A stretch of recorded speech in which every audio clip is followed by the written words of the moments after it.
The grass is always greener on the other side. And the reason for that is 99% of the time, one of two things. One, either you fail to realize that you are not watering your grass, or you're looking at somebody else's grass and you are mistaking it for fake ass AstroTurf, or they are influencing you to believe that. There are some people that do it well, and there are some people that really struggle, because it doesn't matter what industry you're in, it has its own challenges. There is a difference between putting positive out there and putting fake out there. And there is a whole lot of fake being put out there, whether we're talking about business or we're talking about personal. Solid communication, holding yourself accountable, and being a decent human being, and holding yourself responsible for your words and your actions, and for your efforts that you put into something to actually grow green grass. And we are back with another episode of the Julius Files. I am your host, Jason Julius, and today I want to talk about the grass being greener. Now, I won't deny that I'll probably ramble off a little bit into some personal stuff or more life stuff, but I am trying to bring it back around to business in general. I put a post out on Facebook and I said a couple things, and I just felt the need to expound upon that in more of a podcast version. So what I said was, the grass is always greener on the other side, and the reason for that is 99% of the time, one of two things. One, either you fail to realize that you are not watering your grass, or you're looking at somebody else's grass and you are mistaking it for fake ass AstroTurf, or they are influencing you to believe that. And 99% of the time that is the case. And then the 1% of the time it's like, all right, you need to pack up and move on to greener grass, or go grow some new grass. But I mean, I want to get a little bit deeper into that. I mean, like I said, whether we are talking about business or personal, in business, there are so many times, and I mean, I'm guilty of this myself, that you will look at the business that you've created, and you know the hard work that you put into it to get where you are. Then you look at it and you know the hard work that you still have to put into it to either get where you're going or to maintain where you are. And then you look at somebody else that's in a different business or a different industry, and it seems to come much easier to them. So you're looking over there saying, man, I wish I had their business, or I wish I was in their industry, because for whatever reason, you seem to think that the grass is greener over there. And so you think that you're in the wrong industry. And then, I mean, you get into chasing shiny things, which it can divert your attention. But the point being, when you are looking at somebody else's grass, well, let's just say that it is real grass and it's green grass. Well, that's because they fertilized that grass. They planted seeds. They went out of their way to de-weed their grass for whatever chosen business or industry that they might be in. And all too often, people look at somebody else's grass with in a positive way, admiration, in a negative way, envy or jealousy, and they just want that green grass. But the point being, there was a whole lot of work put into that grass. There was a whole lot of maintenance and diligence that went into growing that grass and making it so green. So in that respect, my point being is, like, look at your grass. If your grass is not green, well, then maybe you missed steps. Maybe you didn't research well enough how to, in fact, grow green grass. And I would encourage you to do so, because whether you're looking at a different industry or whether you're looking at a competitor, you're focusing on the wrong thing. Focus on your grass. Realize you have to water it, and not just water it once. You have to water it on a continual basis. You have to fertilize it every season. You have, I mean, if you want really thick, beautiful green grass, you have to continually plant seeds. You have to continually cut and manicure and de-weed your grass in order to get that green grass. And then again, I'm just more of a positive mindset. I'm not overly encouraging that you do this so that other people can look at you with envy or jealousy. It's like the pride of knowing that you put the work in to actually grow green grass. I mean, when you take that to a personal perspective, and I mean, because I don't want to go too deep into the personal, because I'm not going to sit here and talk like I'm some type of love doctor. I mean, I don't have much of a personal life because I'm focusing on my business grass. But the point is, as I've said, that I mean, guys that are all up in their feelings, I'm like, come on. I mean, be a man. You're not supposed to be all up in your feelings. That said, I mean, I have seen relationships where I'm like, generally speaking, if a woman is attracted to a man, it's because either she sees potential in him or she sees him reaching his potential. But even women in their sixth sense or their female intuition, they cannot read your mind. So if you're not going to be vulnerable at some point and literally tell them what you're thinking or what you're feeling, well, then you're not giving them anything to work with. And I have seen that over the years. I mean, a lot of divorces occur simply because the man's not in tune with his thoughts or feelings, or his pride gets in the way and he doesn't open up and actually express it. And then you're not giving your wife or your significant other anything to work on when it comes to watering the grass. And I mean, it's like, I want to stick with that analogy in general, but the bigger point is it's effort. It's delayed gratification, and that is a problem in this society in this day and age. When you start looking out at social media, it's like if you can't grab somebody's attention in 3 seconds and deliver your message to some type of fanfare in 20 to 30 seconds, it's swipe. This society has lost the appreciation for delayed gratification. It seems like there's a certain loss of appreciation for literally putting in hard work and the character that develops from it and the pride that comes from knowing that you put hard work into something and you literally, like, you have green grass to be proud of because you know you put the work in. But you got other people and they want that grass, right? Because they don't want to put the work in. They don't want the delayed gratification. They just want it here and now. But the reason that I'm saying this is because I'm guilty of it myself. And when I say I'm guilty of it myself, it's like because I'm a consummate tester, I have been willing to get into other industries. Like I got initially my entrepreneurial journey was getting into the coffee industry with the creation of Coffee Junkies, and then after 8 years, I wanted to take all of the lessons that I had learned and applied it to a new brand. So I stayed in food and beverage, but I developed Pizza Junkies, and there is a huge difference in operating a specialty beverage as opposed to a food business, because there is a lot of waste that can be created in a food business. There is a different mentality of employee that you're going to employ, but they were both basically in the food and beverage industry.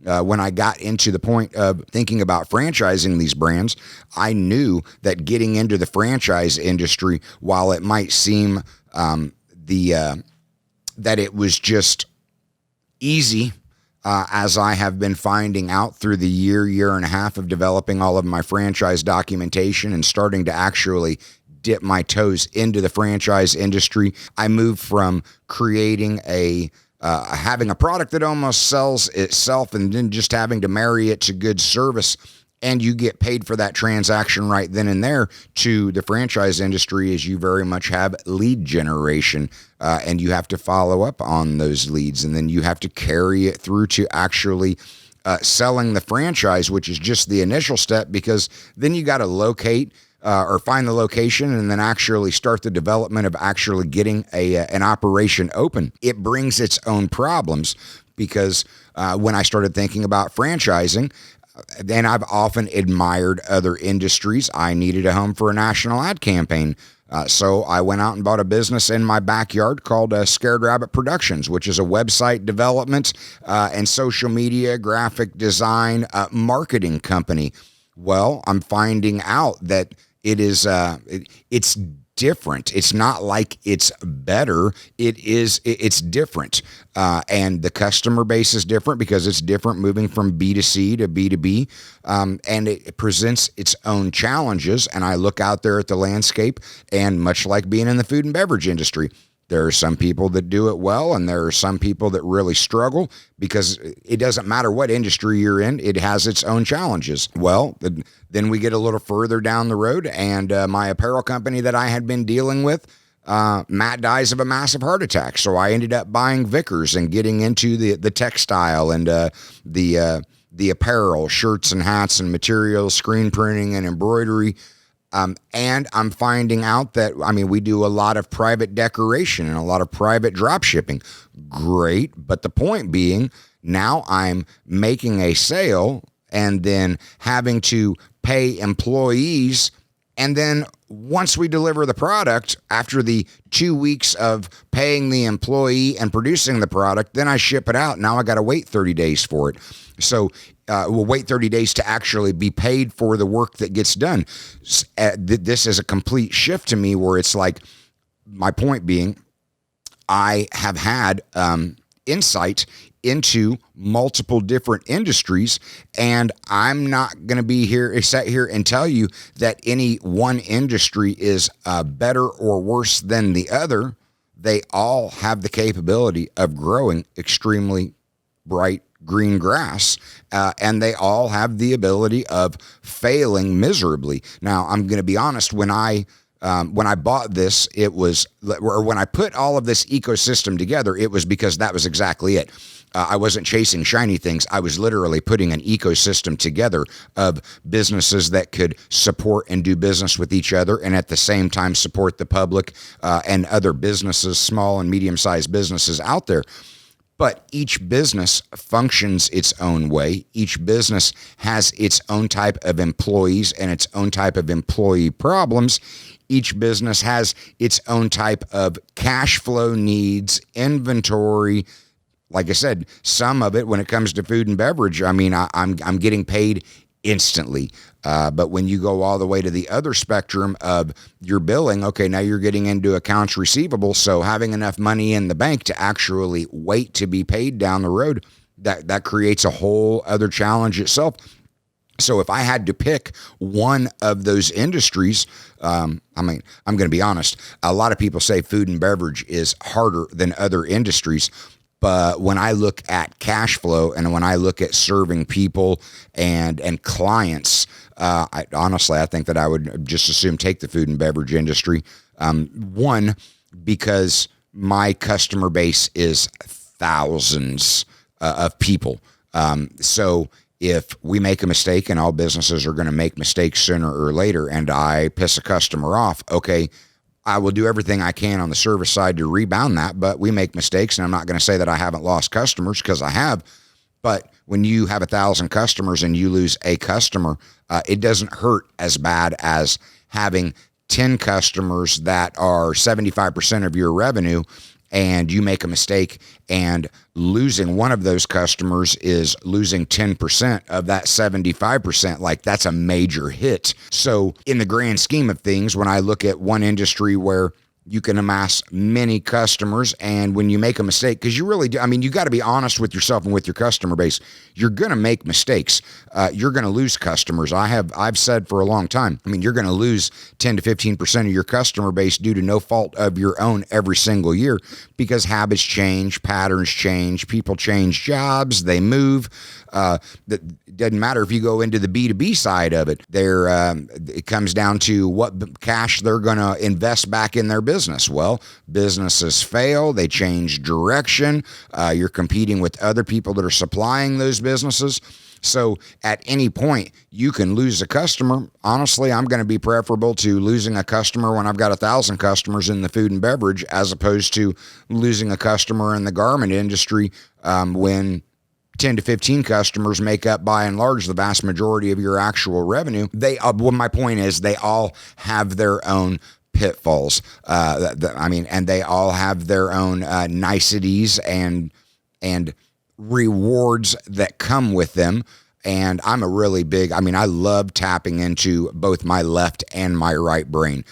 So I have enjoyed the creative that I have been able to explore inside of these different industries, but I have quickly realized all of them, like, the work is the same. The principles are the same, and the principles are not rocket science. The principles are easy. It's the consistent hard work that, it's simple, but it's not easy, because you consistently have to actually put in the hard work in order to grow green grass. And then you get to the other side of that. One of two things that I say is 99%, and that is that fake ass astroturf out there that you either mistake or somebody influences you into believing it is real green grass. And you don't have to look any further than social media to understand what I'm talking about. And it's like, I'm trying to keep it real. The stuff that I put out on social media, I'm just trying to be real and honest, and I'm trying to talk about what I know about, and in a certain respect, I'm trying to stay in my lane, where I am talking about managing and operating and culture inside of a business and developing and running small business.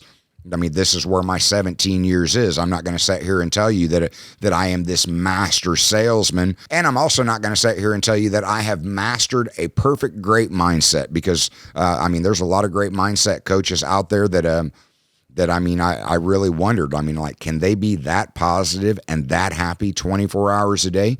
And there are times where I wonder if it's real. But I think that at the end of the day, they're just, they're in that business of coaching, and they're trying to put their best foot forward. So they always want to put that positive out there, because what you put out there is what you actually get back in return. So they don't go out of their way to put negative out there. But there is a difference between putting positive out there and putting fake out there. And there is a whole lot of fake being put out there, whether we're talking about business or we're talking about personal. Because like on the personal side of it, there's a couple people that I'd love to bust out, but I'm not going to name no names. What I'm saying is, like, I will see people go to social media and they'll talk about how proud they are of their man, and they just living in this house with the white picket fence, and that's what they are putting out into the world. And I'm like, I know better. I know you're struggling. I know your man is cheating on you. I know that your communication is shit. I know that you're struggling to actually pay your bills. And I'm not saying that you should air your dirty laundry and put that out into social media. I'm just saying that you are hurting the ability for people to trust you. You are hurting your reputation when there are people out there that know the truth, and then they see what you're posting on social media is actually a crock of shit. Keep it real. Don't sit here and try and paint a picture that you and everybody else around you knows not to be true, because it looks fake. And in this day and age, and in this generation where they talk about being genuine and honest and being real, okay, then don't be fake. And then when I look at some of these, and I don't want to knock any influencer or anybody that's trying to develop a following, but I am sitting there saying, if you're not rich enough to actually be affording and flying in a private jet, well, then don't be taking pictures of yourself and putting it out on social media and trying to act like that's not an act as if. That is a fake it until you make it. And they are different principles, because there's nothing wrong with acting as if. In my mind, I am a billionaire, and Coffee Junkies and Pizza Junkies are national brands, but I'm not sitting here putting out social media showing you that I'm flying around on a private jet, because it's just simply not true. On the other side of it is I'm not necessarily trying to be an influencer. I'm trying to be a thought leader and actually put real knowledge and information out there, because I'm just a big believer in accountability and eyes wide open. If you're going to get into entrepreneurship, if you're going to get into business for yourself, it means taking on a massive amount of risk. It means taking on a massive amount of responsibility. And in the end, if you're going to lead and you want people to follow, it means being massively accountable for yourself and being willing to hold other people accountable. And you want to make sure that you're not being fake about it. I mean, I guess is the easiest way of saying it. So, and then we get to that 1% of the time. I'm like, I'm not going to, if you can set back and say, I have watered my grass. I have fertilized my grass. I have planted new seeds. I have de-weeded my grass, and the grass still isn't growing and it's not green. Well, maybe it is time to pack your shit and look for greener pastures. I mean, the 1% of the time, that could very well be the case, because, I mean, not everything is perfect and not everybody is mature enough to appreciate the effort, because, I mean, you could be watering somebody else's lawn and not getting anything out of it. And that could be in business or personal. And if the people around you and the grass you're tending to, like, there's no appreciation there, and there's no communication, and there's no common dedication to the cause, okay, well, then maybe it is time to pack up and look for greener pastures. I'm just of the opinion that that's about 1% of the time. And the other 99% of the time, somebody's either blowing smoke up your ass, or you're just failing to put in the work yourself. And then you're going into that negative vibration of being jealous or envious of somebody else's grass, failing to look back and actually see the backstory to understand they've got green grass because they took the time and effort to literally cultivate that and make it as fruitful as what it is. But it does not matter whether it is in business and across industries, or in personal and across different relationship dynamics. The simple fact is, it's all a little bit of delayed gratification. It's all continual effort. And I mean, and a lot of that effort comes down to solid communication, holding yourself accountable, and being a decent human being, and holding yourself responsible for your words and your actions, and for your efforts that you put into something to actually grow green grass. And I mean, I'm green's not one of my favorite colors. I mean, I will cash and grass, and then beyond that, it's like I would pick a different color outside of cash and grass. I mean, I have an appreciation for cash and an appreciation for green grass. But I also know the painstaking effort that grows, or that it takes to grow green grass. So gain a little bit of perspective, understand what you're looking at is either fake or the product of a mass amount of effort.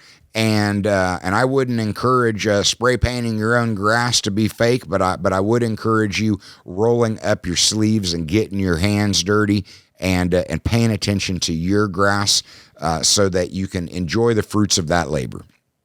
All right, I'll get off my soapbox and my rant. That's all I got today. So if something resonated, please share the show. If you know somebody that needs to hear this message, again, please share the show. But until next time, thanks for listening. Have a good night.